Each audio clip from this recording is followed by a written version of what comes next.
she was our congresswoman prior to that, an assemblywoman, and is looking to grab that position back again in the upcoming election. And she's campaigning very tightly with the President of the United States, Donald Trump. Claudia Tenney on the line right now. Claudia, good morning. Good morning. Okay, so what do you think so far? I guess I'll start with the Supreme Court confirmation hearings. Your thoughts? I think it's been incredible, which is why they're voting a week early. I think Amy Coney Barrett has proven herself to be a very worthy successor on the court. She's obviously very well versed in the law. She handled the questions really well, very well qualified, a great personal story, which is different but similar to Justice Ginsburg, who also had a great personal story and was also a leader in her own right. So I think that the Democrats have realized that they're not going to break through her veneer, and she's very poised, and she's probably going to get confirmed, I think it's today, right, on a party line vote, I would guess. I think the confirmation will be next week. The committee vote will be next week. Right, today, I think, though. Oh, they're voting today, but the final vote in the House okay. Well, you'd know better than me. The final vote in the full Senate, I think, is next week. Okay, so obviously she's very intelligent. She has an incredible memory, and also a really great temperament. She's handled a lot of tough questions. Yeah, she's very good. She's obviously very knowledgeable as a person who was number one in her class in a premier law school, also a law professor, also serving now on the federal court. She's in the Seventh Circuit, I believe, and so she's obviously already very accomplished. Yeah. I was really impressed just with her range of knowledge on the cases, and to be able to talk in specific detail about with no cases, notes. Well, I mean, no notes. I mean, if you've been involved in a especially, I have a great example of my dad is 35 years as a judge. He wrote his own decisions. She's obviously very engaged in her decisions. Her law clerks aren't writing the decisions. She is very engaged. So that's a great sign as well. When a judge is that's their job. That's what they're supposed to do. But it's great to see that even in the modern era and such an important position that she knows, has a real facile knowledge of everything. I think she'll be a great judge, and I hate to say this because I know conservatives don't like to hear it, but she is going to be a person who is going to, interpret the law, and she's not going to be. I don't think it looks like she's going to be a policymaker, which is not what the judiciary is about. I think the Democrats want to put an auxiliary legislature in place. It's not going to happen. I think she's going to be very independent, and a lot of conservatives, of course, get disappointed that the conservative judges don't make law. They interpret it. So I think she'll be a great judge, though. I completely agree with you. I think she's someone that is going to be a disappointment to both sides, depending on the case. That's just I don't think you can predict how she's going to, based on her conservative values, how she's going to. She reads it by the letter of the law, and I think that's the thing that we're learning out of this. Obviously, only time will tell. Manasseh. I think one last thing on her that really struck me as I thought was a really good point. It reminded me a lot of my father, is that she said before she puts a case out, she reads it from the vantage point of the person who is losing, and as if the losing party is one of her children, someone she cares about dearly. So I think that's a really important view, that she's very cognizant of the people that are have things at stake in these cases, and I think that that's a great, compassionate view by her. So, all right. I really like that aspect of it with her, because there's nothing worse than being on the losing side of a case like a Supreme Court case where you've gone all the way that far on an issue. So, I think that was a great point. I want to ask you about. We talked to Luke Radel right after the rally occurred, and then he was asked not to be at the rally anymore. I guess first, let me get your take from your perspective. What happened that prompted him to be asked to not be there anymore? I don't know anything about him being told not to be there. My understanding was he was told he could attend any rally, which he did. He was there. I think there's a distinction that needs to be made on that. God, this is when is it? Oh, over a week ago. There was an event held by the Herkimer County Republican Committee, which is their annual chicken barbecue, normally held at the VFW in Herkimer inside. And I think that the fact that somebody who is really kind of acting more like a tracker than a member of the media wanted to get within the bounds of inside, basically, would be absurd if we didn't have the COVID crisis to say, oh, yeah, come on in and videotape all of our people that are coming to support the Republican committee, mostly Republicans, probably almost all Republicans, and Republican candidates. Can you talk? And Luke got on the other side. He was actually, and I didn't talk to Luke, but I saw him. All of a sudden, I looked. Here we are on the side where we are serving chicken, assembling the chicken packets, taking the money, handing the chicken out, and Luke is actually on the side where the volunteers were. And I think that's why the VFW, and I wasn't part of the conversations, but the head of the VFW came out and said that you can be over here. This is an event that the Republicans have rented this VFW space. They're licensees, so they're here by their own auspices. If you want to videotape an outside event, you can go on the perimeter of the property.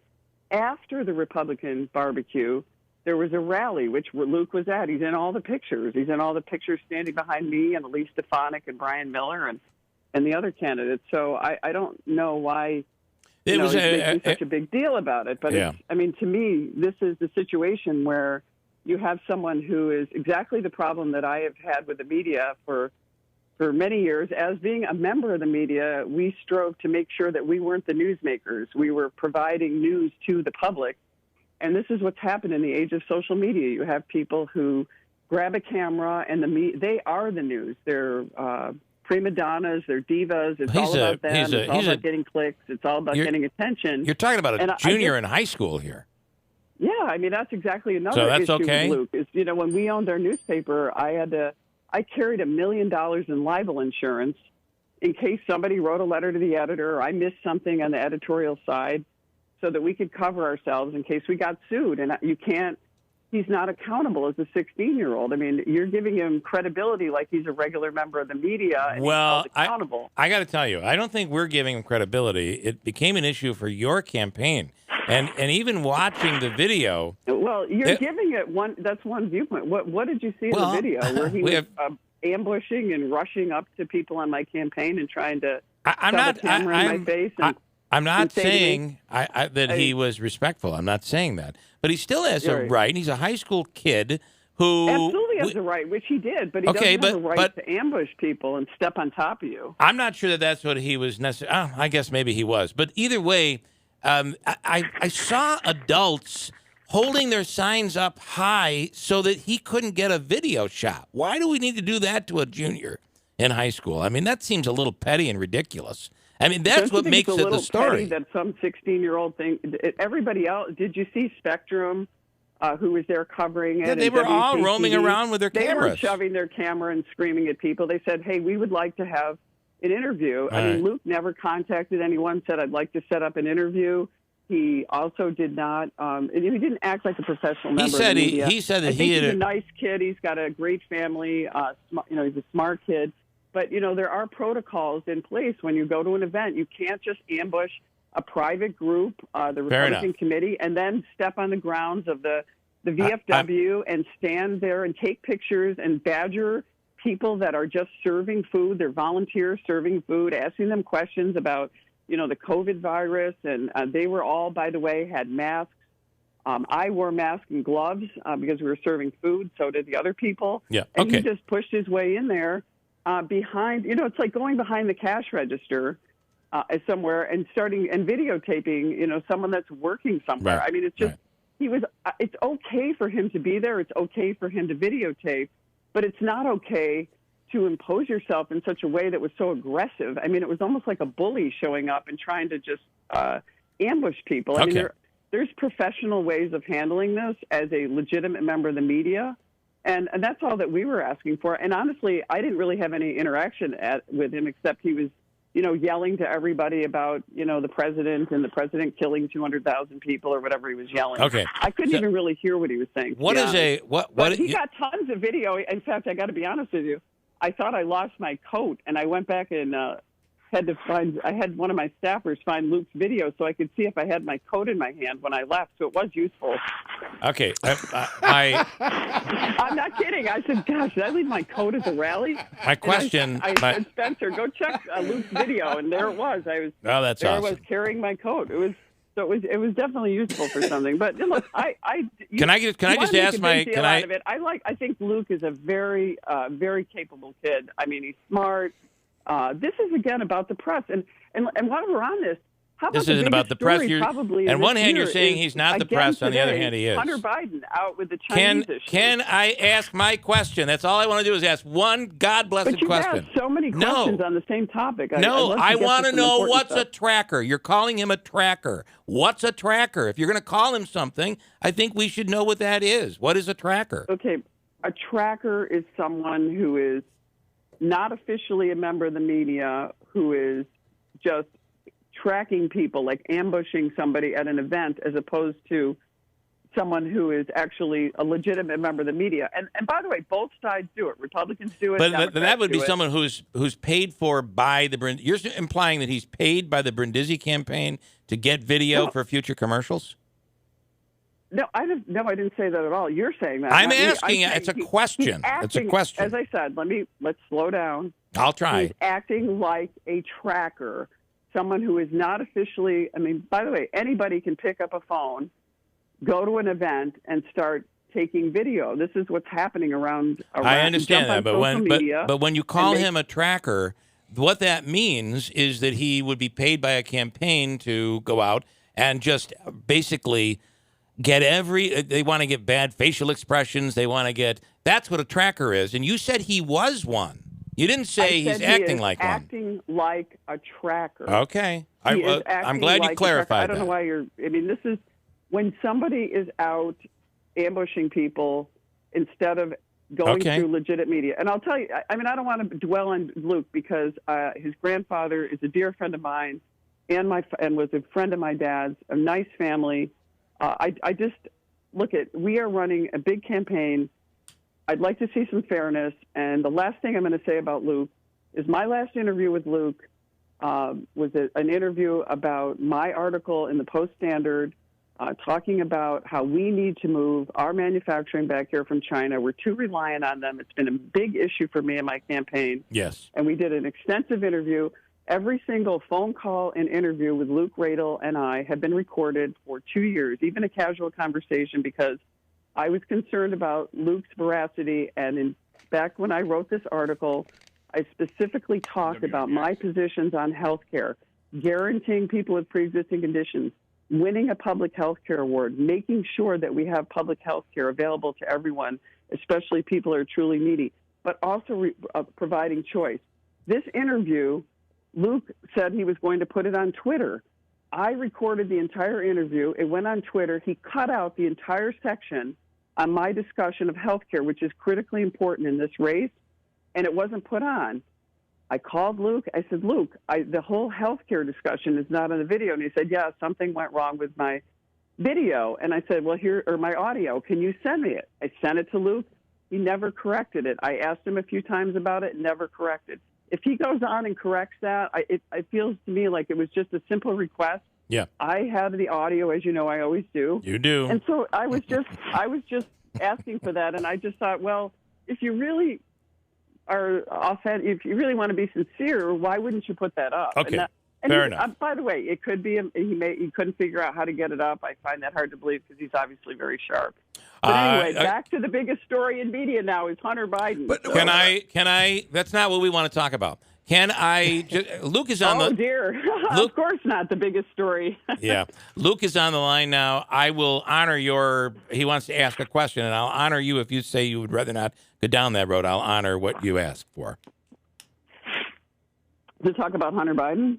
No, he does. He wants to ask you a question, and I'll honor it. Let's just move on. I'll talk to him if he wants to talk. We'll do it at another time. Okay, Manasseh has an agenda here, Claudia. I know this might surprise you, but there's an agenda and questions that he wants to ask. Well, so I guess one of the things he was shouting at you, and that was featured in the video, is this tweet that went out about the CDC revised numbers, and it was 9,200. Did you fall for a phony internet meme, or do you believe that less than 10,000 people have died from COVID? See, that's not what CDC said, and that's the reason that the tweet was taken down, is it was being twisted and smeared by the Brindisi campaign. What this was about was how many people died on what was on the birth certificate or death certificate that said they died of COVID virus. Period.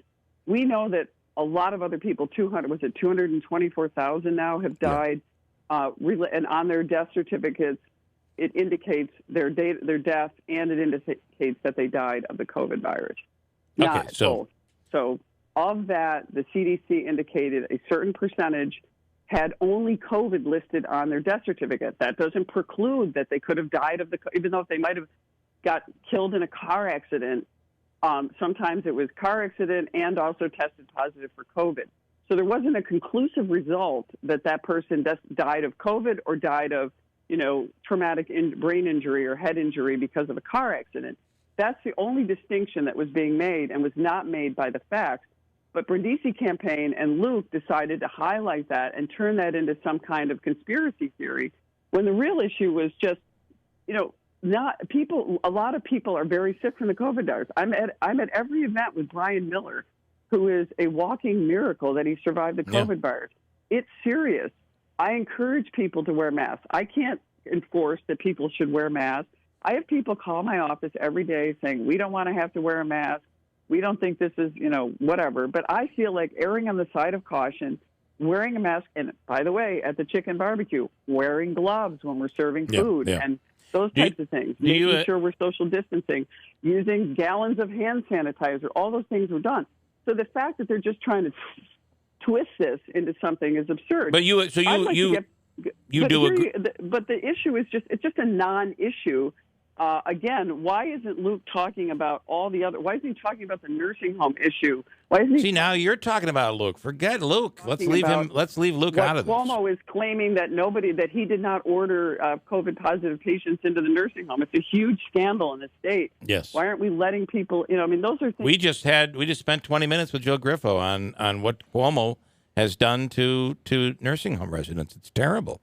And what is continuing to be done? It's an awful, terrible thing. So you agree that and Brindisi has not weighed in on it. No one's asked him. I don't see Luke going up to Anthony Brindisi at a private event. Do you have anything further? I think you should go into a Democratic fundraiser, go into the room, and track him. When he does that, that'll be fairness. I just want to say I appreciate you agreeing to do a debate here on the Keeler show. Unfortunately, the Brindisi campaign declined, but my understanding is there might not be any debates. Is that right? No. Well, we had a scheduled in-person debate with Spectrum last night, and Brindisi canceled the debate, and so we're rescheduling it. We're going to do a studio, or actually we're doing a virtual debate via Zoom call on Monday with no interaction between the candidates, which is at Brindisi's request. I have to say that Spectrum offered to give us any space we wanted to use. We could be in a public forum. We could use, go to NBCC or any other place where we could do this. But he did not want to have an in-person debate. He's canceled. This is 4 debates officially, including the Rome Chamber debate. By the way, I just want to take 2 seconds to shout out to the Rome Fire Department and Mark Minicozy and everybody last night for giving me a great tour of the fire department.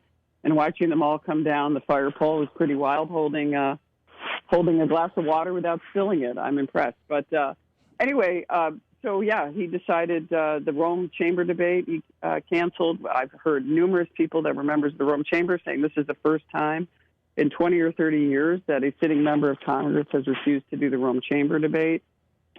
I think we do have a few left. We have one with Spectrum on Monday that there's not going to be any audience. We can't go. There's going to be another one with WSKG in Binghamton, another one in Syracuse. None of these debates, Brindisi has demanded that there shall be no audience and that I think 2 of them are live. Hopefully we can have them live. But, yeah, it's a real disappointment that we can't do Is there interaction debates where people can actually attend. Is there interaction between? There's no surprise that people can't attend. I mean, look at where we are right now. Right. But is there no reaction? Still, I mean, You mean no rebuttals? Is that what you mean? yeah, well, this debate on Monday is no rebuttals. But what about the other 2 or 3, As whatever? far as I don't know the rules of the other one, Okay. but I don't know. But it's unfortunate, that he doesn't want to do that. But it's a big issue. I hope you guys talk about what's going on with Hunter Biden at some point. This is the breaking news. Is not just Burisma. Today is China, and the deals going on. It's really quite startling. And again, back as someone in the news media, I look at the fact that they're being cut off by Twitter and Facebook. This story out of the New York Post is very similar to news media refusing to cover stories. And that's what the old style was. This is how you censor. You don't cover a story. Claudia, that's And unfair. That's unfair. You're on a radio station that's going to do nothing but talk about this all day long. Give me a break. We don't talk about national issues. Politics for us is local. What this race is about for us is how you are going to serve the entire your constituents in the 22nd. That's what means something to us. But this is an important story. I understand. We're not ignoring that story. It's just I don't cover a lot of national stuff, and I don't want to cover that with you. That's not what we want to talk about with you, right? We want to talk to you about local issues, about things that affect but us I think here. this is everybody in this. But let's talk about a local issue. Every single person in our community who's registered to vote gets to vote for President of the United States. Sure. It is a local issue who serves us as president. Right. It is a local issue who serves us in Please, Claudia, tell us about the Biden issue, the emails that were discovered, and the possible wrongdoing that in the meeting that was set up with Joe Biden. Go ahead, tell us all about that. No, I just think that's something you should be covering. If I were covering local issues, I really would rather not turn this into you critiquing what our content is. Come on, presidential year, we weren't 3 weeks from an election. I would say, it probably isn't that relevant to people. But every single person that votes that listens to your show, Bill, gets to vote for President of the United States in a presidential year. I understand that. And I would bet you 99.9% of them have already made up their mind. And what we have you on, though, is to talk about the issues of the 22nd. That's all we want to do. And I think we've been very. This is an issue. People need to make a decision about it. And I'm happy to.